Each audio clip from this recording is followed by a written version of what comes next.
Welcome to Goldfish on Games and Cover Disc Face Off Excel, where today we get to say goodbye to two magazines, as this is September of 1996. And those magazines are Amiga Power, the One For Amiga, Amiga Format, Amiga Action and See You Amiga. Fight! The One For Amiga is first. That provided us with just a single disc with a single PD game, which was for Jet Set Willy 3.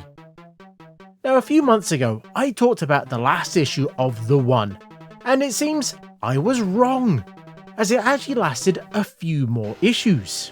But unfortunately the Amiga magazine rack didn't have them, so I had no idea about it.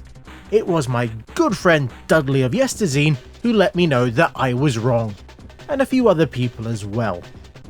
Well, that is if you could call the pamphlet-sized magazines that they were releasing surviving. And this is actually the last issue, that was just called the Summer 1996 edition. And seeing the last named month was November, I'm going to class this as the September edition. And the game they decided to go out with was this Jet Set Willy 3. Not an official game, but a PD sequel to that classic Spectrum title. Now this is a type of game that I can see why people loved it so much, but it never really clicked with me personally. The levels were just too large for me to ever attempt to memorize, and the game was just way too unforgiving for me to fully enjoy.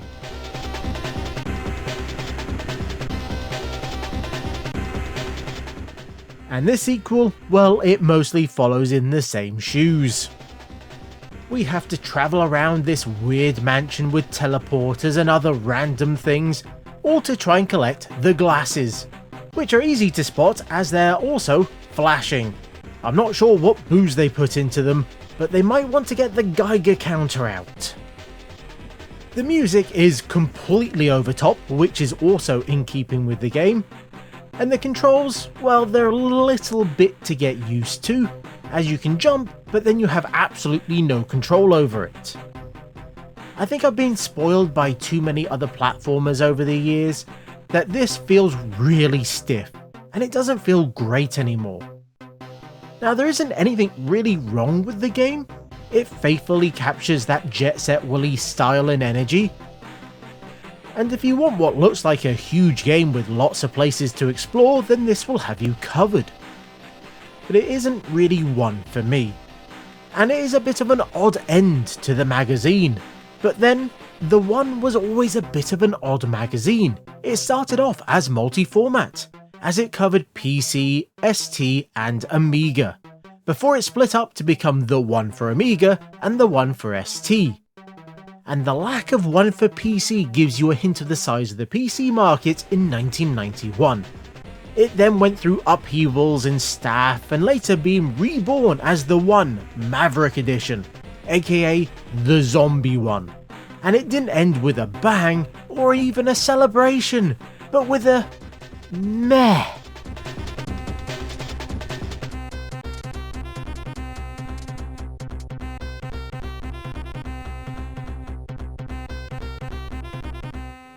See You Amiga is next, and it turns out that they have included another CD, their third one so far. So I figured it would be interesting to check it out. And because these things tend to have a huge number of items on them, I thought that the best thing to do would be to look at what was also on the discs and then check out a few other random bits as well. And let's start with the serious software that is Vista Lite 3. This is a program for generating terrains, and well, vistas. Now these are static images that you can generate by loading in height maps, and then you can tweak the settings like rivers, lakes, and if it's going to have trees, or even stars and have it at night time, or have clouds and be day.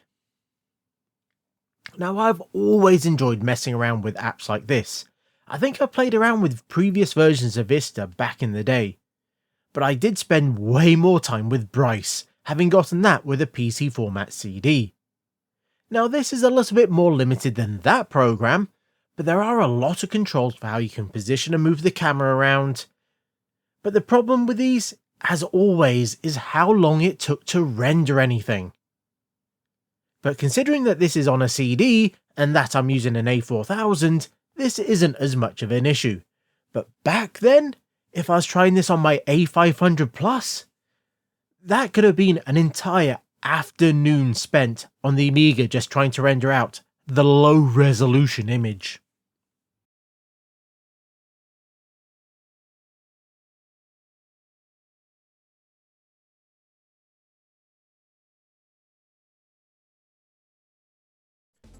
As always with these CDs, there's lots of mod tracks and reader submitted images.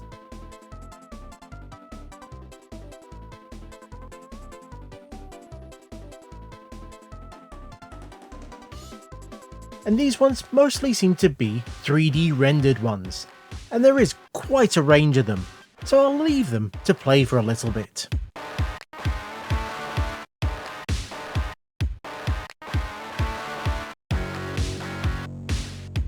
The game demo was for Brian Lara Cricket 96. We've seen variants of this demo before, and it's always been fine. Now, it's not a game or sport that I really care about. The presentation is excellent, it has some nice animations, it really is a solid game if you're into that type of thing. But this version, well, it doesn't really look like they've changed much at all.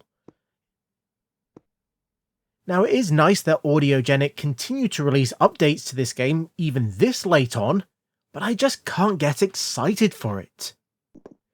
Now, the best bit, for me at least, and I think I said this the last time we checked out the previous demo, is that I can just get it to play itself and I can just sit back and watch it.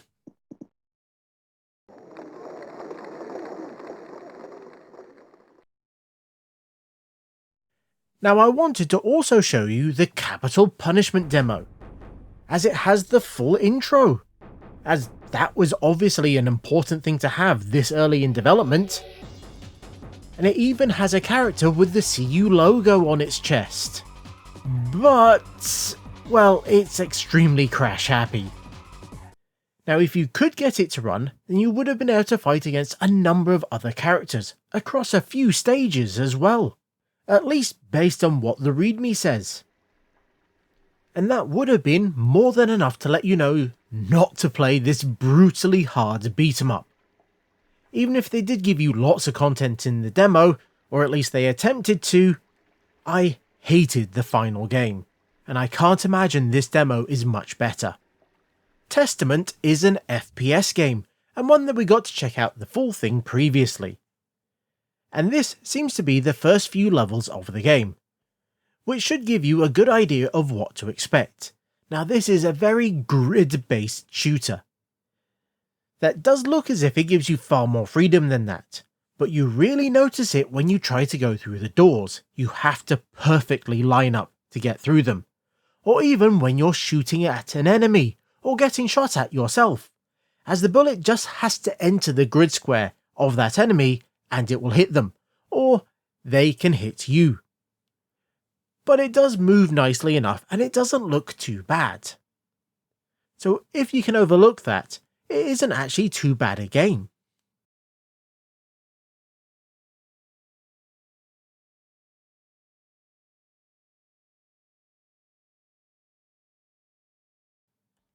Now, an interesting bit of PD is The Hunt Is On, a Wolfenstein 3D style game but written in Amos, which is extremely ambitious, and it mostly works. Yes, it gets extremely slow when you get close to the walls, that's even on quite a powerful Amiga, and it doesn't look the best game I've ever seen, but the fact it's running at all is very impressive. It even has a visible gun, which not all Amiga FPSs have. But I will say, I never managed to get past the first level.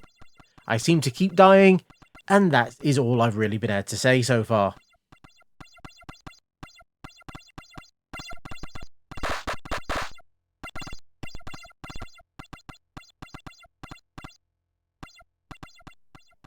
The CD also had a PD folder called Reader's Games. Now what made that different to the PD and shareware they had in the regular folder, I don't know, but this one is Alien Fish Finger, a weird name for a really good game. Now this is a platforming style shooter, as we have to move around this nicely drawn world shooting at the enemies, all of which are nicely animated, as we have to try and work our way through this base. There's lots of pixelated blood and guts that go flying, and you even get extra bits like grenades that you can throw, and upgrades to your guns, all of which you'll have to pick up. Now the walls can also be shot at, so you can then move through them. Now this isn't quite a maze, as there seems to be one real way that you can move through the level, but trying to work out how to move forward can be a little tricky at times. As can some of the more weird aliens that you'll find, as you'll want them to try and come down the stairs so you can really shoot at them, but they don't always do what you want. Now I think I've barely scratched the surface of this one, but I really want to go back and check out the rest of it.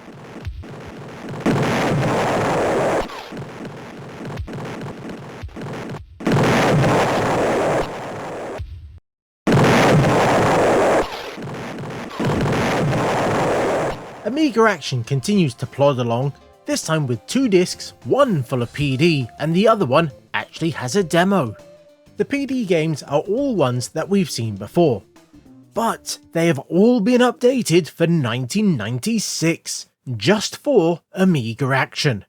First is Space Invasion, a take on the classic Space Invaders, with the look and feel of the arcade game, or at least the version that had the painted background. Now at this point I can't really say what's been updated for this release. It plays well enough, but there isn't anything really fancy about it, or even added to it. Now I checked back on my previous look at this game, and I think they might have sorted out a few issues, like the invaders moved a little bit weirdly and fired way too much, where now it feels closer to what it should be. As well, I think the invaders still shoot a little too often for my liking, but if you want a no-frills version of an arcade classic, then you can't really go too wrong with this. But I do feel this is slightly too simple for a PD game in 1996. But I get the feeling that most of these are going to be like that.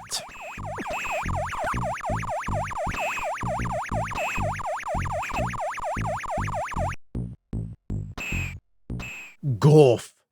Another arcade game. Well, they all are really. Now this one has seen quite the update. Gone is the sidebar and the huge ship that we were piloting before, and now it's far closer to its inspiration. Now Gorf was effectively a mashup of various popular shooters that were out in the arcades at the time, like Space Invaders and Galaxian, but they did throw a few of their own ideas in as well. Like we'll have to deal with these formations that will break up if you take out the lead ship. Now this version does feel much nicer to play versus the previous one. It still doesn't look all that great compared to the arcade game, but it does play well enough. So again, if you want a decent take on an arcade game that you want to play on the Amiga, then this would be the place to go.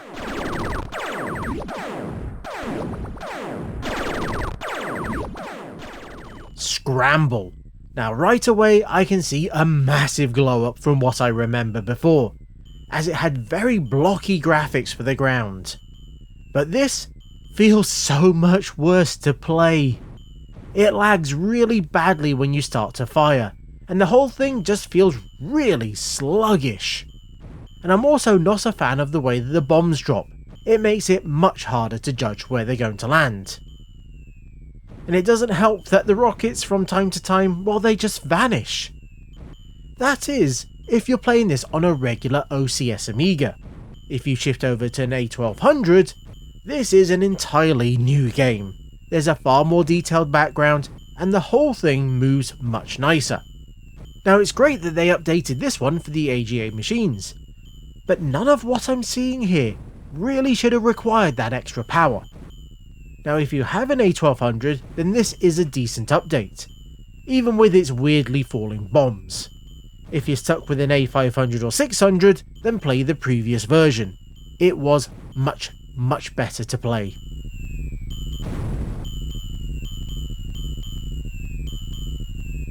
The last game is Galaxians, and I think we all know what this is based on. Again, this is fine enough if you want to go play it, but it's not one that I really enjoyed all that much. You just shoot everything and move on. It's basic, and I couldn't really tell you what they've changed in this one versus the previous edition.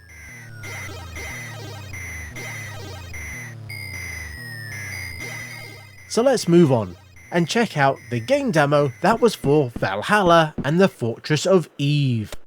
Now this was the third game in the Valhalla series, one that was also known for being the talkie games, but on floppy disks. Now this was mostly a smaller number of speech samples that were chopped up and used depending on the situation. Now it's funny how this appears to be a much older character after playing as the prince in the previous one, but the voice sounds very similar, and a little bit too much like a kid. An oyster thing.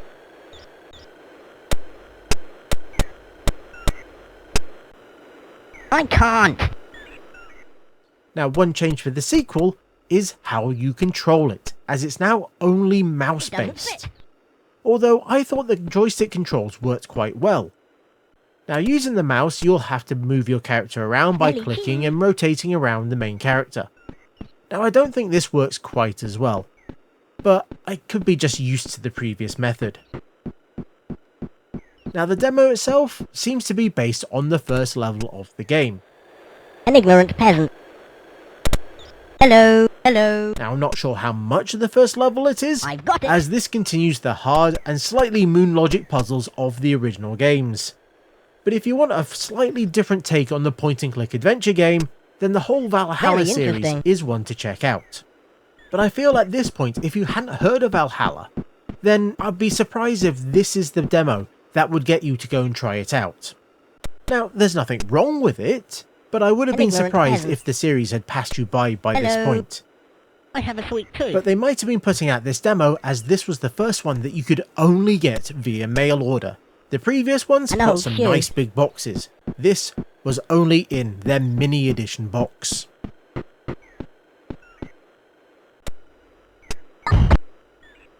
Okay, now what? Amiga Format turns up with another CD taped to its front. And we'll handle this much like we did with CU Amiga, with taking a look at the software from the floppy disks and then go hunting for something interesting. Now first up is XDVE, a video effects program that seems to have a heavy leaning towards animations. This initially started off as a video titler, but it was improved so much that it ended up being an animation system, as you can import various brushes, backgrounds and text, and then apply various scripts to them. Now that might be a simple transition to 3D twisting and intro and exit animations. Now there are several saved scripts that you can be loaded on top of each other, that you can then just render and check them out. This seems to be an extremely capable program, with lots of intro and outro animations that can be applied, and it's amazing that this can technically run on a 1MB Amiga. Although I wouldn't really want to, as this will eat up lots of RAM.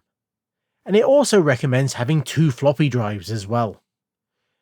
And then on top of all that, well, you're going to want as much CPU power as it's possible to have, to render out those scenes. Now those can be done to memory for quick viewing, that is if you have the spare RAM, or to disk, where you'll then be able to use its own custom video format, so it's compressed even more, and then use its own player to watch them back again later.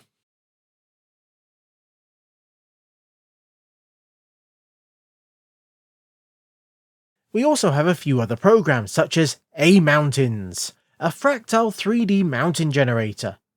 This seems to be based on a Unix application, and it doesn't seem quite as customizable as Vista Lite.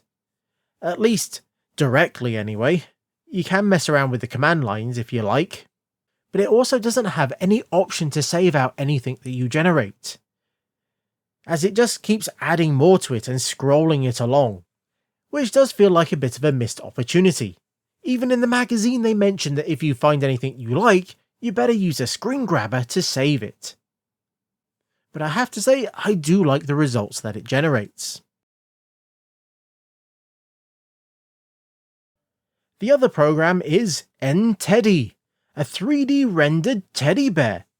And we're talking real-time 3D rendered here as well, as you can move the camera around and do a few simple things with it, and then you can then go jumping around the map. And if you just so happen to touch that spinning cube, then, well, it's all over.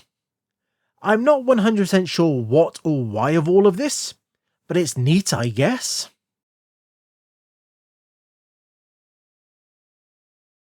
On the cover discs there were no commercial demos, instead there were just two shareware games, the first being Herman, a very Amiga, very demo scene looking game that turns out to be a form of Boulder Dash, as you have to push your way through the dirt to collect the bananas. I'm sure I've heard of a recent game doing that. I wonder if they copied this. But there are items that you need to move around and use as well. Now, one of the problems of this style of Boulder Dash clone is working out what you're meant to do with all the various items and how you're meant to trigger them. Because if you get it wrong and it falls into the wrong place, then you're going to have to die to reset the level and try again. And you're also up against the timer, which really doesn't feel like it's needed in this title. Give the gamer time to work things out, give them the space to experiment. Or at least introduce things slowly enough with hints on how to use them for you to bear to work it all out, and then give them a more complicated level.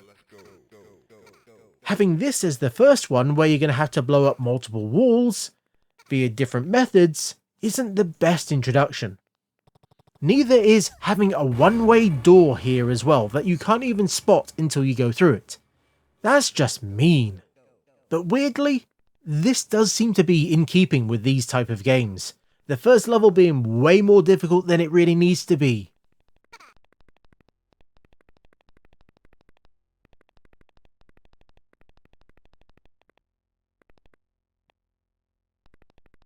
The other shareware game is Kumquat, that turned out to be a take on Quicks, as you'll need to rush across the gap to try and mark out areas, with the goal being to try and mark off a set percentage of the screen.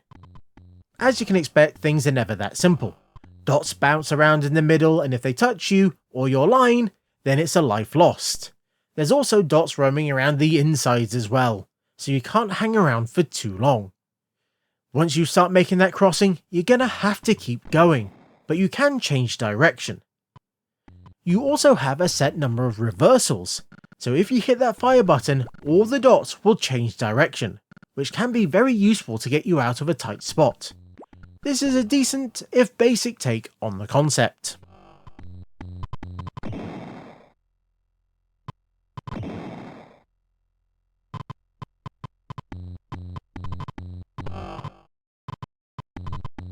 Also included were 2 new levels for Worms, as that supported loading up custom levels that you could draw in Deluxe Paint, something that I used to do all the time back then. Now these ones are quite fancy and nicely done, even if they do make airstrikes really difficult to use, and some of them, well, they feel like they've been designed with dark side players in mind.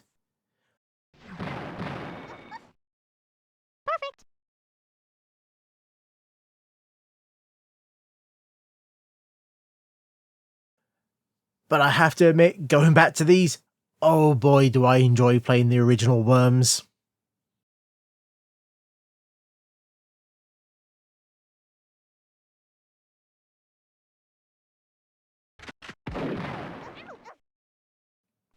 So what else is on the CD? Well, I found the Slam Tilt demo. Now I've played this one before, but it's Slam Tilt, and it's the best table in the game. So how could I not play this one again? Even if it is still limited to just 5 minutes of play, before it'll then just stop and drop you back to the information screen. It's never enough time.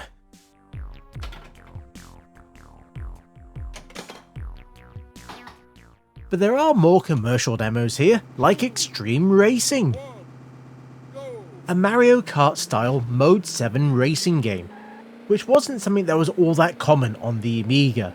Now this is a good attempt, if one that does require a decent amount of CPU power to run. Now the demo gives you a choice of the racer that you want, but there is only one track. But it does give you a good idea of the game, as it's not amazing. The real problem is the driving. It's just not all that fun at times. There's very windy tracks that requires a lot of braking to get round some of those corners. But so many of the speed boosters have been placed that if you trigger them, you'll end up just going straight into a wall. This feels a little bit mean-spirited rather than designed to have fun with it. I think there's an interesting game here trying to get out, but the developers, they needed to spend more time trying to make the game fun, rather than trying to make it harder or tricky.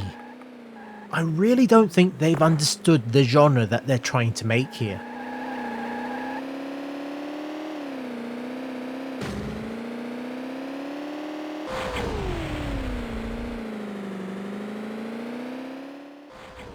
Moving on, and we have Spherical Worlds, which for some reason was in the shareware folder, even though this did get a boxed release. But saying that, it was on the shelf for almost 2 years before that happened. So at this point, they might have been looking at a shareware model to try and get it out. If you've not seen this one before, it's a sort of top-down shooter, where you move around in this ball, trying to take out the enemies and collecting items and keys and trying to find the exit. It's a fun and nicely styled game that I think this might be a custom level, or at least customized, as I don't remember seeing this one when I played it before.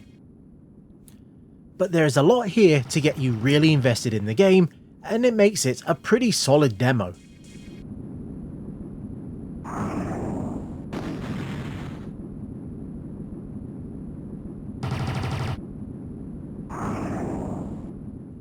Also under the shareware folder is Namak 4, a very impressive FPS game for the Amiga. Now again, it does require quite a powerful machine to run smoothly. But if you have that, then this is a lot of fun to play. Now it's not going to win any awards for its creativity, as it's mostly a find the key or code to unlock a door, to find the next key or code, to unlock the next door, and you only have 2 weapons and a grenade at your disposal. But the levels do look quite interesting, and the baddies are varied. There's even some amount of physics, as when you blow up barrels, it will send force waves out that will move the enemies and pickups around. There is even a good few number of levels in this demo.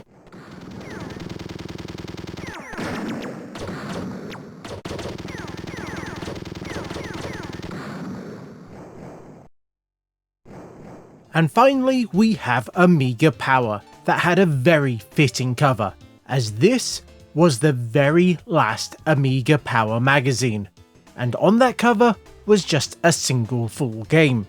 No second prize. A 3D bike racing game that was launched 4 years before, in 1992, so it's not exactly the newest game around. But it is one that runs so much nicer on the more powerful Amigas that people were more likely to have at this point in time. Now I've previously played the demo, that was limited to just a few tracks, and if I remember, just the training mode. But now we get all of that plus the season mode, where we'll get to take on each track in turn, after selecting which racer we want to use. Now this is a fully 3D rendered game, that looks quite nice when it came out, but by 1996, this hadn't aged all that well. This was the same year as Mario Kart 64 and F1 GP2, as well as the second attempt at Daytona on the Saturn. But this still does some interesting things, like using the mouse to control the bike. It might sound weird, and it is, but it does give you a form of analog control, even if I'm not very good at it, even with the sensitivity set down low. And they also like to fill the track with extra bikes that are really just there to get in the way. I'm not sure why they added them. It should just be you against the other racers. Now I can't say too much about this game as I'm not the biggest bike racing fan, but there are lots of tracks with some interesting designs and a number of bikes that handle differently. So there is a lot here to play and enjoy. And it does feel like a decent way to end Amiga Power, which was a bit of a latecomer to the Amiga magazines, as it started in 1991 and it lasted 5 years and gave us 65 issues. And when they spotted that it was getting to the end, they went out gracefully. And it was my game focused magazine of choice.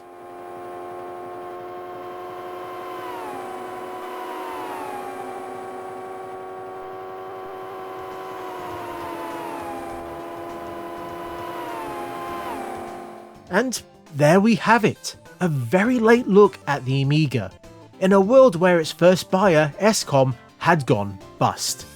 And the magazines, well, they were obviously starting to die off. But there were still some interesting games, and these are the 3 that caught my eye. In third, Namak 4. It might be lacking in weapons, but it made up with it with fun. In second place, it's No Second Prizes, a free game that's actually worth your time, which meant it had to be here, even if I'm not that good at it, but I did enjoy playing it. And in first place, I was going to say Slam Tilt, but that would have been way too easy, so instead I'm giving it to Alien Fish Finger. Yes, a PD game that impressed me massively. What a world to explore with the weapon upgrades and everything else to find. Just awesome. As always, let me know what you think of the magazines and my choices. And before I go, I would like to thank you for getting this far, and also my very generous Patreons, who are helping get episodes like this made. And if you'd like your name on the screen, as well as getting episodes ad-free a week early, then you can join them for absolutely nothing. There will be links in the description underneath the video. And until next time, I was the Goldfish, that was a good send-off to Amiga Power, and this was Goldfish on Games.